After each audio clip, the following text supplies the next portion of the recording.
Hello friends, यह dictation Ramdhari Gupta खंड first का एक्सरसाइज 35 है।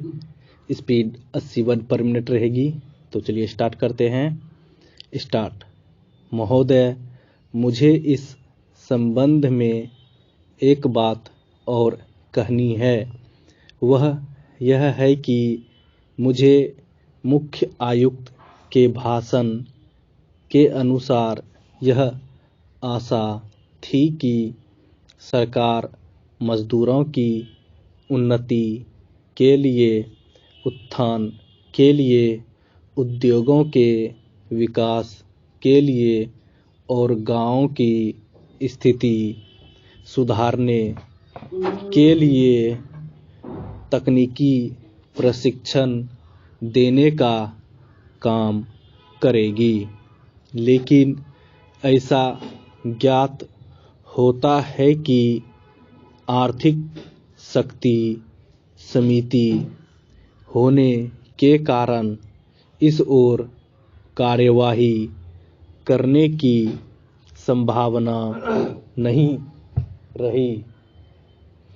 फिर भी मुझे आशा ही नहीं अपितु पूर्ण विश्वास है कि भविष्य में हमारा मंत्रिमंडल इस ओर अवश्य अविलंब ध्यान देगा।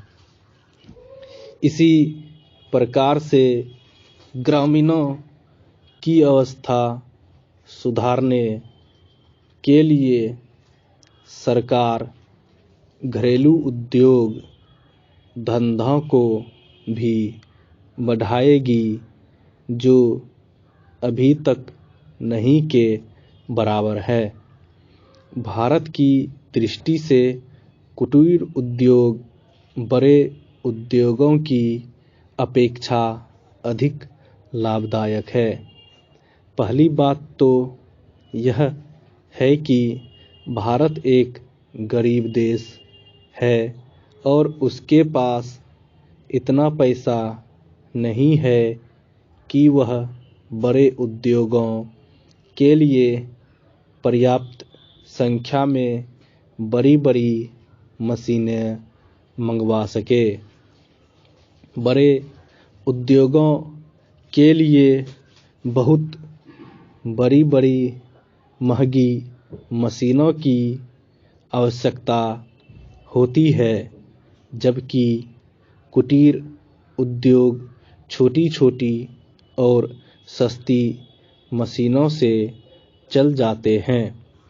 कुटीर उद्योगों के लिए न तो बहुत बड़ी बड़ी इमारतें बनानी पड़ती है, न ही बहुत महंगी मशीनों की आवश्यकता पड़ती है।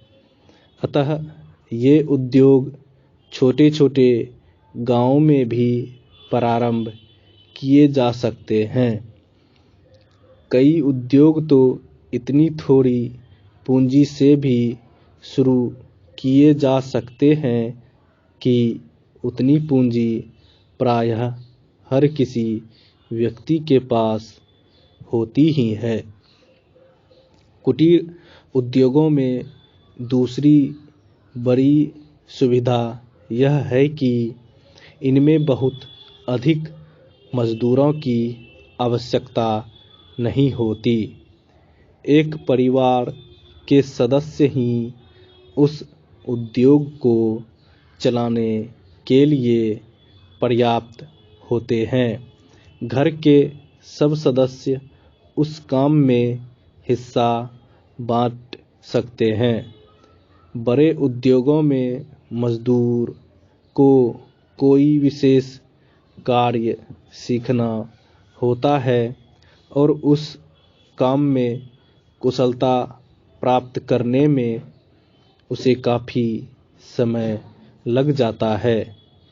तीसरी चीज़ जो मैं आपके सामने रखना चाहूँगा वह यह है कि जो विचार और सुझाव आपके सामने प्रस्तुत किए गए हैं वे एक पवित्र, शुद्ध और जनता व प्रांत के हितों को ध्यान में रखकर ही प्रस्तुत किए गए हैं और मुझे पूर्ण विश्वास है कि बिना किसी दलगत भावना के शिकार हुए आप उनकी जांच करेंगे और यदि वे जनहित की कसौटी पर खरे उतरे तो उन पर कार्रवाई करेंगे।